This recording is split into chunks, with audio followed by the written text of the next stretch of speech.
Hello students, I am Ramanan. இந்த வீடியோவில் class 10 chapter 6 ட்ரிக்னாமெட்ரிக்கான introduction part பார்க்க போகிறோம். நாம் இந்த சப்ஜெக்டை ஏற்கனவே 9th ஸ்டாண்டர்டில் பார்த்துருக்கோம். அதை பற்றின ரீகால் ப்ளஸ் இந்த சாப்டரில் அடுத்தடுத்து வரப்போகிற எக்ஸசைசஸில் என்னென்ன சேஞ்சஸ்லாம் உள்ள சம்ஸ்லாம் நம்ம பார்க்க போகிறோம். அதை பற்றி இந்த வீடியோவில் பார்க்கலாம். நம்ம ஏற்கனவே 9th ஸ்டாண்டர்ட் பார்த்த விஷயத்தில் ஒரு சின்ன ரீகால் கொடுத்துட்றேன். Trigonometry is completely study of right angle triangle and right angle. அதாவது நம்ம இந்த ஸ்டடியை எதில் எந்த ஆங்கிள்லேருந்து எந்த ஆங்கிள்குள்ளே படிக்கிறோம்னா 0 to 90 டிகிரிக்குள்ளே தான். 0 to 90 டிகிரி அப்படிங்கிறது ஒரு ரைட் ஆங்கிளினுடைய பொசிஷன். இப்போ தீட்டா அப்படிங்கிற ஒரு விஷயத்தை நம்ம ஏற்கனவே அறிமுகப்படுத்தியிருப்பாங்க 9th ஸ்டாண்டர்டில். தீட்டாங்கிறத நொட்டேஷன் ஃபார் ஆங்கிள், அவ்வளோதான். அது எந்த விதத்துலையும் உங்களுக்கு எந்த டிஸ்டர்பன்ஸும் பண்ணாது.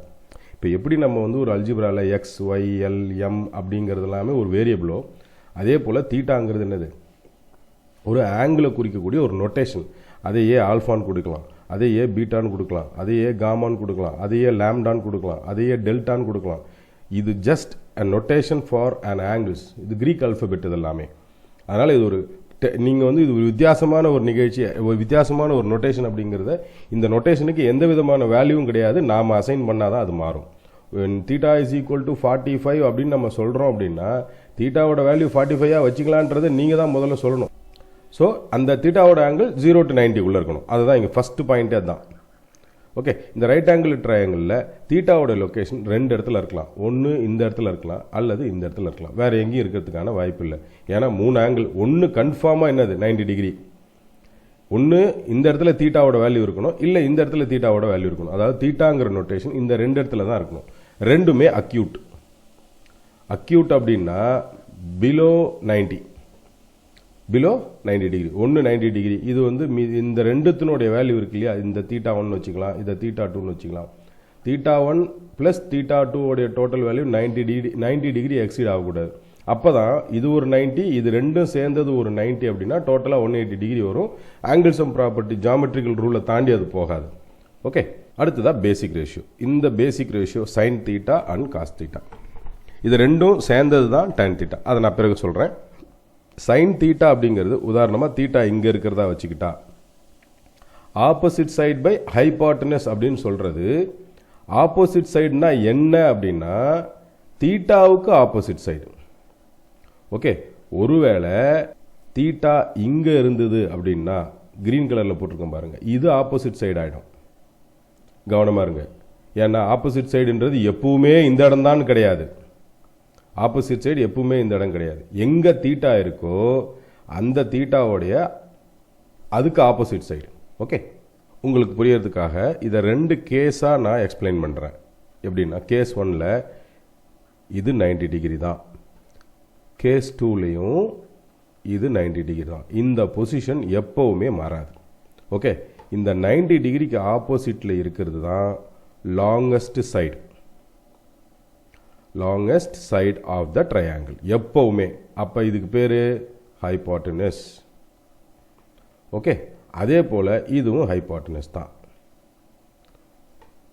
லாங்கஸ்ட் சைடு தான். 90 டிகிரிக்கு ஆப்போசிட்டில் இருக்கிறது ரெண்டுமே லாங்கஸ்ட் சைடு. அந்த லாங்கஸ்ட் சைடுக்கு ட்ரிக்னாமெட்ரிக் போர்ஷனுக்கு தகுந்த மாதிரி நம்ம ஒரு நேம் வச்சோம்னா அதுக்கு ஹைபாட்டனஸ் அப்படின்னு பேர்.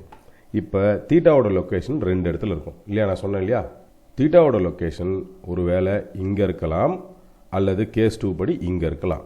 இந்த 2 இடத்துல தான் இருக்கலாம். இங்கே இருக்க முடியாது. ஏன்னா இங்கே ஆல்ரெடி 90 டிகிரி ஃபிக்ஸட் பொசிஷன், அது ஃபிக்ஸட் ஆங்கிள். அது இந்த இடத்துல 90 டிகிரி வேறு ஆங்கிள் வர முடியாது. கண்டிப்பாக 90 டிகிரி தான்.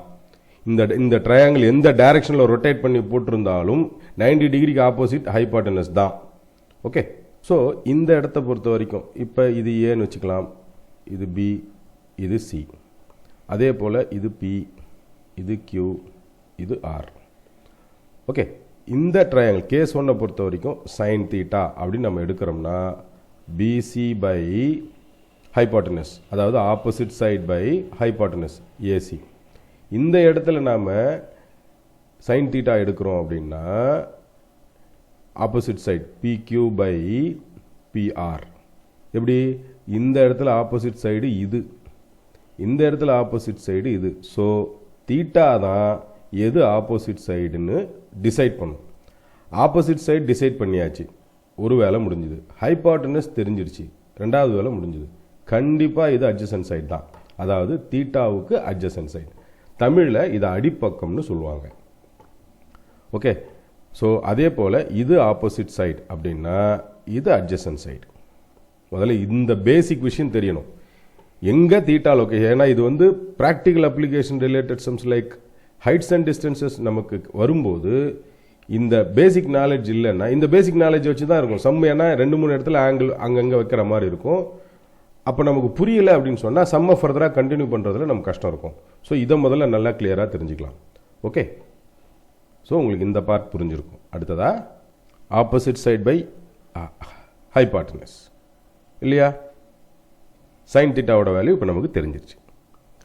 அதே போல் இங்கே வந்து எம்பின்னு கொடுத்துருக்காங்க, பிஎம்னு கொடுத்துருந்தாலும் கரெக்ட் தான், கன்ஃபியூஸ் ஆகக்கூடாது. ஓபின்னு கொடுத்துருக்காங்க, பிஓன்னு கொடுத்துருந்தாலும் கரெக்ட் தான். அந்த செக்மெண்ட்டை வந்து நீங்கள் எந்த பக்கத்தில் இருந்து வேணாலும் சொல்லலாம். அடுத்ததா காஸ் தீட்டா. காஸ் தீட்டாங்கிறது அட்ஜசன்ட் சைடு, தீட்டாவுக்கு அட்ஜசன்ட் சைடு. ஓகே, அந்த வார்த்தை ரொம்ப முக்கியம். அட்ஜசன்ட் சைடுங்கிறது அது ஸ்டாண்டர்ட் சைடு கிடையாது. இது வந்து இப்போ தான் எப்பவுமே இந்த இடத்துல யார் ட்ரையாங்கிள் போட்டாலும் அட்ஜசன்ட் சைடு அப்படின்றது இந்த இடம் கிடையாது. தீட்டாவை லொக்கேஷன் மாற்றி கொடுத்தாங்கன்னா அட்ஜசன்ட் சைடு இதுவாகிடும். ஸோ கவனமாக இருங்க, தீட்டா எங்கே இருக்கோ அவங்க தான், அந்த தீட்டாங்கிற நபர் தான், அந்த தீட்டாங்கிற அந்த நொட்டேஷன் தான் எது அட்ஜசன்ட் சைடு எது ஆப்போசிட் சைடுன்னு ஃபிக்ஸ் பண்ணுறது. இந்த 90 டிகிரியும் 90 டிகிரிக்கு ஆப்போசிட்டில் இருக்கக்கூடிய இந்த ஹைபாட்டனஸ் சைடும் எப்போதும் ஃபிக்ஸட். இதை மாற்றவே முடியாது. ஒரு ரைட் ஆங்கிள் ட்ரையாங்கிளில் இதை மாற்ற முடியாது. 90 டிகிரியை மாற்ற முடியாதுன்னா 90 டிகிரிக்கு ஆப்போசிட்டில் இருக்கக்கூடிய ஹைபாட்டனஸ் சைடை நீங்கள் மாற்ற முடியாது. ஓகே, இப்போ இந்த டேன் தீட்டாவை பார்க்கலாம். Tan theta is equal to நம்ம படிச்சிருப்போம் 9th ஸ்டாண்டர்டில் sine theta by cos theta. அதாவது tan theta is equal to இந்த சைட்ஸ் படி எழுதுறதா இருந்தால் opposite side by adjacent side, opposite side by adjacent side. அங்கே நமக்கு ஹைபாட்டனஸ் வராது. ஓகே, அடுத்ததா ஒரு ஐடென்டிட்டியும் நம்ம எப்படி மாற்றி எழுத முடியும் ரெசிப்ரோக்கலில். இப்போ சைனோடைய ரெசிப்ரோக்கல் கொசீகண்ட், கொசீகண்ட் தீட்டா, அதாவது cosecant theta is equal to 1/sin theta. அதே போல் காஸ் தீட்டாவுக்கு secant, secant theta is equal to 1/cos theta. இப்போ இதெல்லாம் இங்கே எழுதிருக்கும். Tan theta is equal to cos theta by sine theta. இதெல்லாம் சம்குள்ள ஐடென்டிட்டிஸ் வரும்போது அங்கங்கே நம்ம ரீப்ளேஸ் பண்ணுவோம், சப்ஸ்டியூஷன் கொடுப்போம். ஓகே, அடுத்ததா complementary angles of trigonometric ratios. இது வந்து தொடர்ச்சியாக 11th ஸ்டாண்டர்ட் 12th ஸ்டாண்டர்ட். இப்போ 11th ஸ்டாண்டர்டில் பார்த்தீங்கன்னா 3.1லேருந்து 3.12 எக்ஸசைசஸ் வரைக்கும் இருக்குது. ஐடென்டிட்டிஸ்லாம் double angle, triple angle, half angle, Napier's formula, sine formula, cos formula நிறைய இருக்கும். இந்த பேசிக் தெரிஞ்சால் தான் அடுத்த வருஷம் நம்ம 11th ஸ்டாண்டர்ட் போகும்போது நமக்கு ஈஸியாக அண்டர்ஸ்டாண்ட் பண்ணுற அளவுக்கு இருக்கும். ஓகே, இது எல்லாமே இது ரிலேட்டடாக. இப்போ நம்ம வந்து காம்ப்ளிமெண்ட்ரி ஆங்கிள்ஸ் ரிலேட்டடாக நீங்கள் நிறைய 9th ஸ்டாண்டர்டில் சம் போட்டிருப்பீங்க, just for introduction. Okay, tan 90 minus தீட்டாவை அதனுடைய ரெசிப்ரோக்கல் ஆகும். சைன் 90 மைனஸ் தீட்டாவோட வேல்யூ காஸ் தீட்டாவாகும். Cos 90 minus theta sine theta. Cosecant theta வந்து சீக்கன் தீட்டா, சீக்கன் தீட்டா வந்து கொசிகன் தீட்டா ஆகும். காட்டு டேன் ஆகும், டேனு காட்டாகும். இப்போ இந்த மாதிரியான விஷயங்கள் தான் நம்ம சம்மில் சப்ஸ்டியூட் பண்ணுவோம். ஓகே, பர்பஸபிளாக சில இடங்களில் காஸ் தீட்டாவை எடுத்துகிட்டு sine theta minus 9 theta, sorry sign 90 minus theta அப்படின்னு நம்ம போடுவோம். ஓகே, அடுத்ததா இதுவும் நீங்கள் 9th ஸ்டாண்டர்டில் பார்த்தது தான், ரொம்ப கவனமாக இருக்கணும். பேசிக் ட்ரிக்னாமெட்ரிக் ரேஷியோஸ் மொத்தம் 3. ஓகே, ரெசிப்ரோக்கல், இதனுடைய ஒவ்வொரு ரெசிப்ரோக்கலும் பக்கத்தில் கொடுத்துருக்காங்க. கொசிகண்ட்டுக்கு சீக்கண்ட். இப்போ நம்ம வந்து படிக்கும்போது சீக்கண்ட் அப்படின்னு படிப்போம், ஆனால் எஸ்இசி மட்டும்தான் போட்டிருப்பாங்க. சீக் அப்படின்னு படிக்கக்கூடாது. சீக்கண்ட் தீட்டா தான் அது. தமிழில் வாசித்தாலுமே, தமிழ் மீடியம் பிள்ளைகள் வாசித்தாலுமே சீக்கண்ட் தீட்டான்னு தான் நீங்கள் வாசிச்சாகணும். ஓகே, அதே போல் டேனுக்கு வந்து கோடான்ஜென்ட், அதை வந்து நம்ம ஷார்ட்டாக என்னென்னு எழுதுவோம், காட் அப்படின்னு எழுதுவோம். ஓகே, இப்போ இதனுடைய ஷார்ட் ஃபார்ம்ஸ் என்னென்ன, இப்போ இந்த ரெசிப்ரோக்கல்னு சொல்கிறோம், இதனுடைய தலைகீழாக இது இருக்கா பாருங்கள், இந்த பார்ட்டு தலைகீழாக இருக்கா பாருங்கள். இங்கே ஆப்போசிட் சைடு எங்கே இருக்குது, நியூமரேட்டரில். இங்கே ஆப்போசிட் சைடு எங்கே இருக்குது, டினாமினேட்டரில். அப்படியே டினாமினேட்டர் இப்போ நம்ம இது எப்படி எழுதலாம், sine theta is equal to 1/கொசிகன் தீட்டான்னு எழுதலாம். அதே போல் cosecant theta is equal to 1/sin தீட்டான்னு எழுதலாம். ரெண்டுமே 2 மாதிரி இது. ஓகே, அதனால் இது இந்த 3 பேசிக் ரேஷியோவுக்கும் இது காமன்.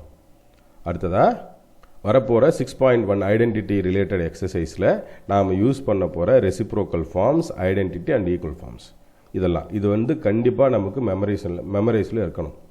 மெமரைஸில் இல்லை, சைனிங் எரர் பண்ணுறீங்கன்னா மொத்த சம்மும் தப்பாகும். அதனால் பல தடவை எழுதி பார்த்துக்கணும். ப்ளஸ் இதான் பேசிக் ஐடென்டிட்டிஸும் கூட.